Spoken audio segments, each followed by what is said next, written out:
नमस्कार मित्रों, आपका स्वागत है स्टडी टू की सक्सेस में। आज हम पढ़ने जा रहे हैं chapter 2 socialism in Europe and the Russian revolution. ये चैप्टर दो भागों में डिवाइडेड है। सबसे पहला है सोशलिज्म इन यूरोप और दूसरा है रशियन रेवोल्यूशन।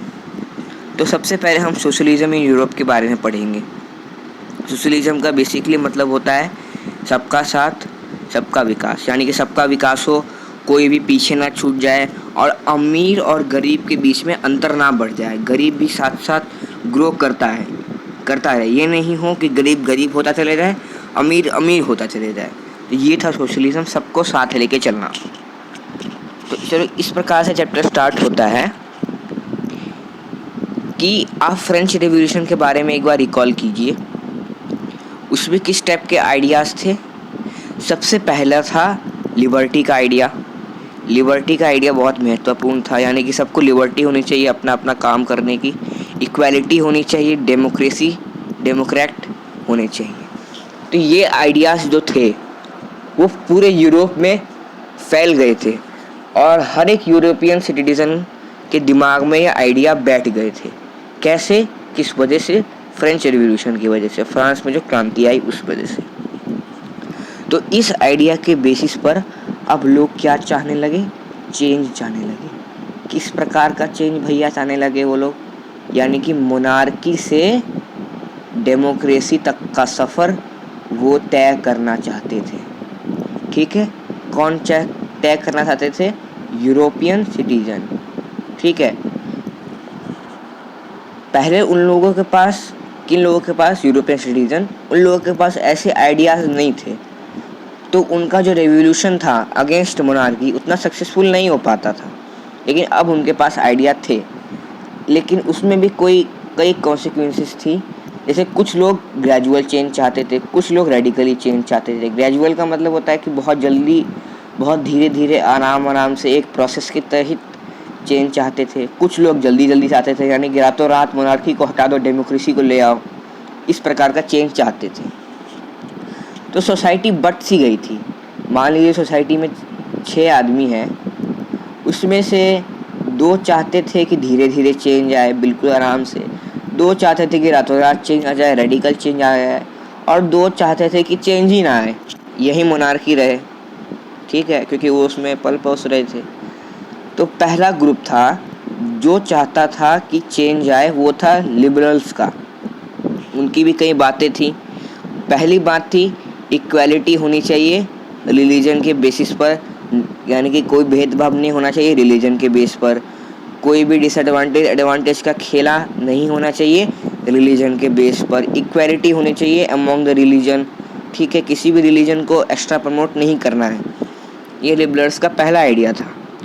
दूसरा आइडिया था कि उन्होंने मोनार्की को पूरी तरीके से क्रिटिसाइज़ किया, अपोज किया मोनार्की और डायनेस्टिक रूलर्स को। तीसरा और इम्पॉर्टेंट था कि गवर्नमेंट जो होगी वो इलेक्टेड रिप्रेजेंटेटिव बनाएंगे और उस गवर्नमेंट का काम होगा कि वो इंडिविजुअल्स के राइट को प्रोटेक्ट करे। यानी कि गवर्नमेंट का काम है कि इंडिविजुअल के राइट को, इंडिविजुअल राइट्स को प्रोटेक्ट किया जाए। ठीक है, और गवर्नमेंट कौन बनाएगी? Elected representative. यहाँ पे पूरी सोसाइटी की बात नहीं आ रही है, मैं साथ ही साथ बता दूँ आपको, पूरी सोसाइटी की बात नहीं आ रही है। यहाँ पे केवल इलेक्टेड रिप्रेजेंटेटिव की बात आ रही है। जैसे हमारे यहाँ पे यूनिवर्सल एडल्ट फ्रेंचाइज, यानी कि जितने भी अडल्ट हैं, चाहे वो मैन हो चाहे वो वुमेन हो, सब लोग गवर्नमेंट बनाने में अपना अपना सहयोग देते हैं, अपना अपना पार्ट देते हैं। लेकिन इसमें ऐसा नहीं है, यहाँ पे केवल इलेक्टेड रिप्रेजेंटेटिव ही गवर्नमेंट बना रहे हैं।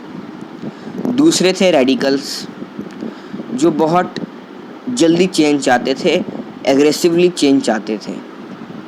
ठीक है, वो चाहते थे गवर्नमेंट बने लेकिन मेजॉरिटी पे बने। यहाँ पे इलेक्टेड रिप्रेजेंटेटिव की बात नहीं आई, यहाँ पे मेजॉरिटी की बात आई। यानी कि इन्होंने पूरी सोसाइटी की बात की है, केवल इलेक्टेड रिप्रेजेंटेटिव की बात नहीं की। इन्होंने पूरी सोसाइटी की बात की और उसमें से जो मेजॉरिटी वाला एरिया है वो गवर्नमेंट बनाए। यानी कि मेजॉरिटी को जो अच्छा लगे वो जोन सी गवर्नमेंट अच्छी लगे वही गवर्नमेंट कंट्री में फॉर्म हो।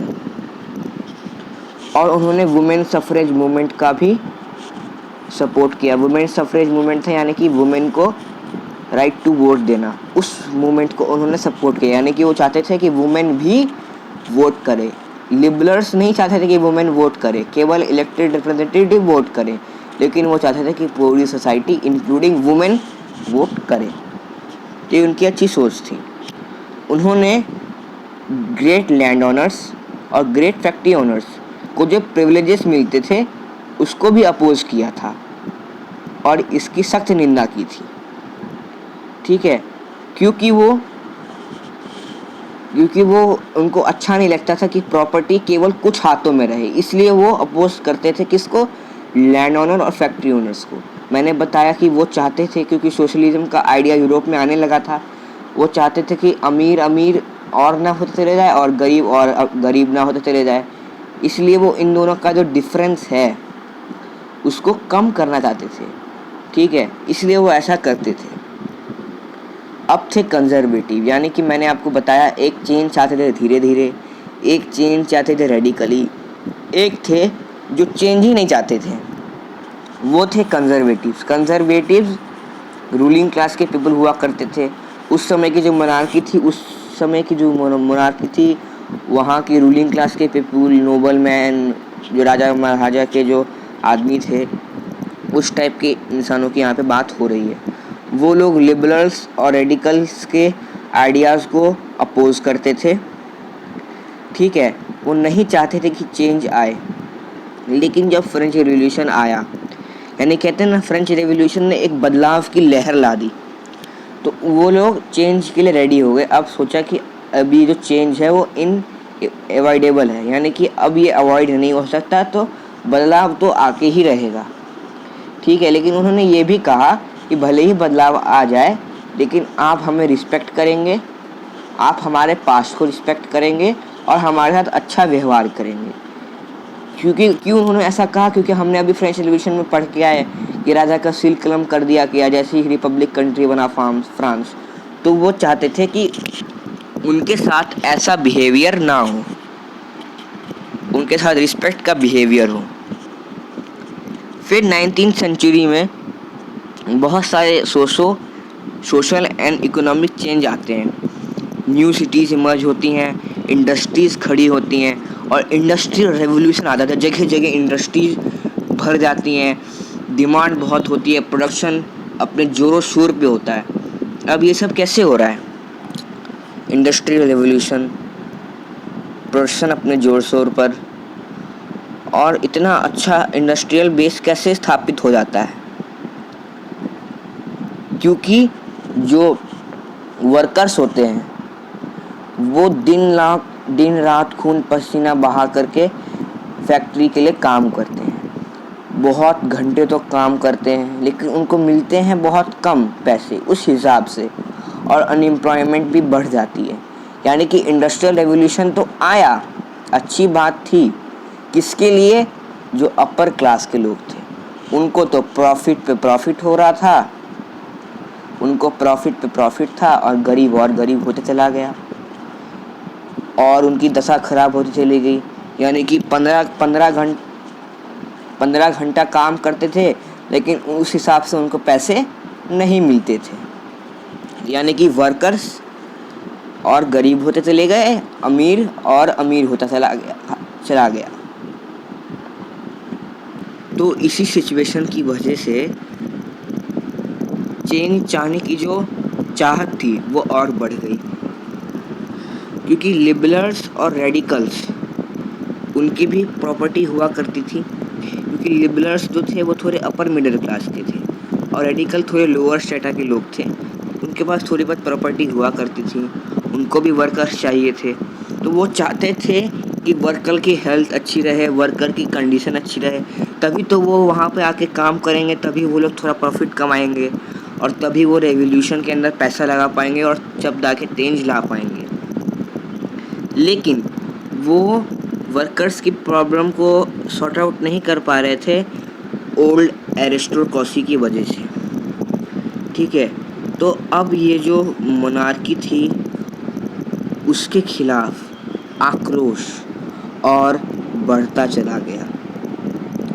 Revolutionary forces of France, Italy, Germany, Russia ने मिलकर काम किया इस मोनार्की को उखाड़ फेंकने के लिए।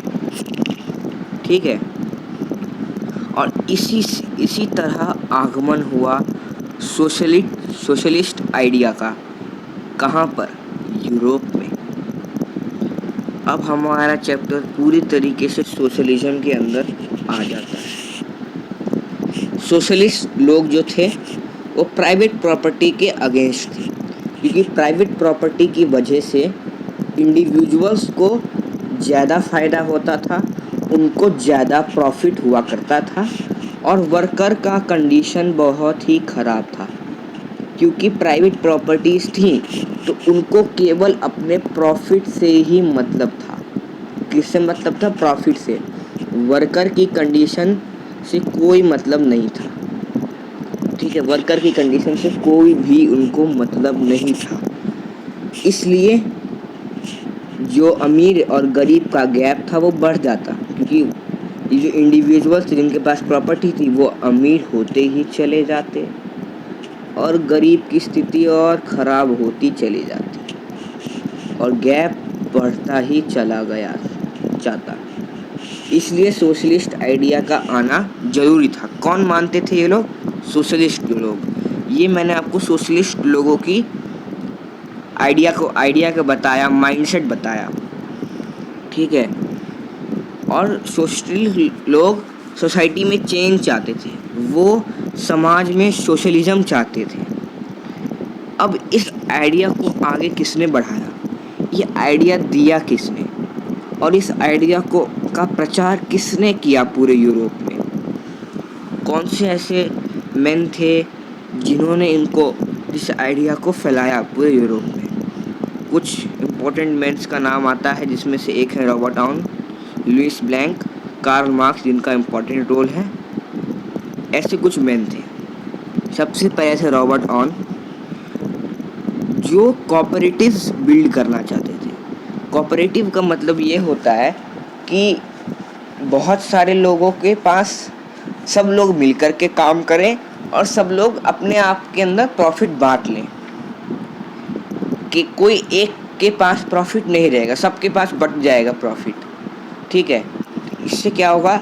इस सबकी कंडीशन सुधरी रहेगी, सब लोग मिलके काम करो और सब लोग मिलकर प्रॉफिट बांट लो। पहले क्या हो रहा था? सब लोग मिलके काम तो कर रहे थे लेकिन प्रॉफिट नहीं बट रहा था। ठीक है, इंडिविजुअली प्रॉफिट उठाया जा रहा था। तो इसको काउंटर करने के लिए वो चाहते थे कि एक कोऑपरेटिव सोसाइटी बिल्ड की जाए।